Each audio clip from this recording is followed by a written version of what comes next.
Now, teamwork is a really funny thing, and often what happens is our past experience of teamwork has an influence on the way in which we engage with teams in the future. So some of us have had amazing team experiences, some of us have had horrible traumatic team experiences, and all of these things influence the way in which we work with other people. I've worked with people who've said, oh, don't work in teams because no one ever does any work. And then they step into that team environment assuming that no one ever does any work, and guess what? They get a confirmation of that. Okay, so it's really important that we start to understand what are our experiences of teamwork so that we can make sure that they don't have too big an influence on our team in the future.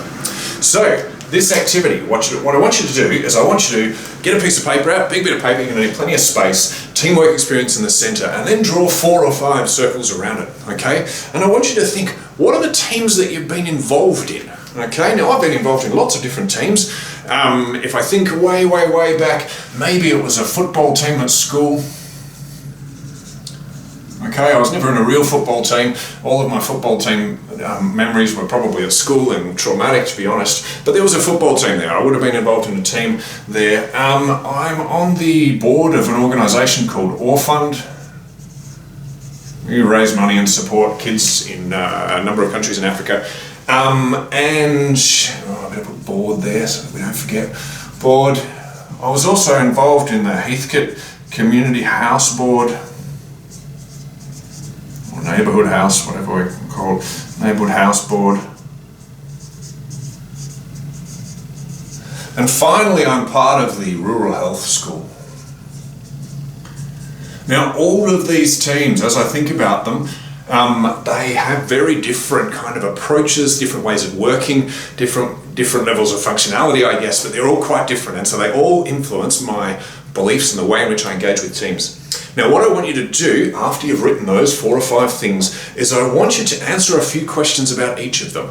And this isn't going to teach you anything new, but it just brings it to the front that maybe your experience of teams has been really negative and so you want to rethink that. But I want you to answer a few questions. And the first question is, what did it achieve? Okay? So we don't set teams up to achieve nothing, we set them up to achieve something. What did they achieve? Now in the football team one, I might go, well, nothing, to be honest. We never won, we didn't improve skills because I'm a bit miserable about this whole football team thing. But then when I look at the Orfund board, I go, well, you know, we raised a bunch of money, we found new board members, we achieved a number of different things there. So go through all of them and write, what did you achieve? And then what I want you to think about is, what was the best things about that team? Because you might want to replicate these in your own team. So I'm going to skip football team because obviously I don't have very good memories of that. But rural health, the best thing about working with this team is the amazing people. So really clever, dedicated people who are great to work with. So that's definitely one of the best things. Heathcote Community House Board, there was a real sense of fun there. There was a clear purpose. And the clear purpose, you'll find out more about this later, the clear purpose is really, really important for an effective team.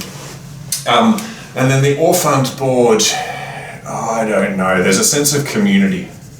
Okay, so have a really good think. I'm going quickly and not coming up with many, but I want you to come up with a few for each of these to really identify what were the good things about operating in that team, because they're really important to remember.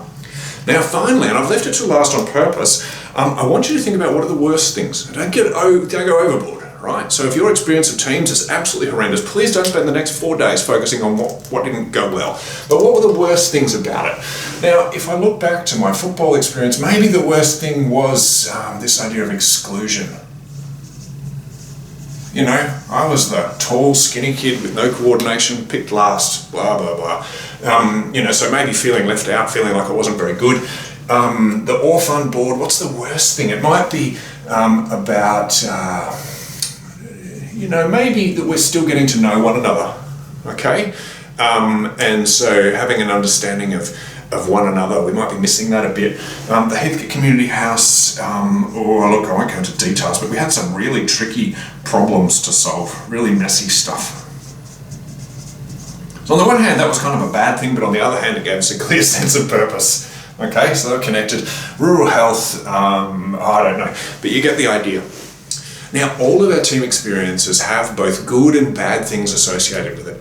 Now, all of us, we have different propensities or different kind of approaches to looking at life. And sometimes what happens is some of us get really, really focused on the negative. And what that does is it actually makes the negative things feel bigger than they really are, okay?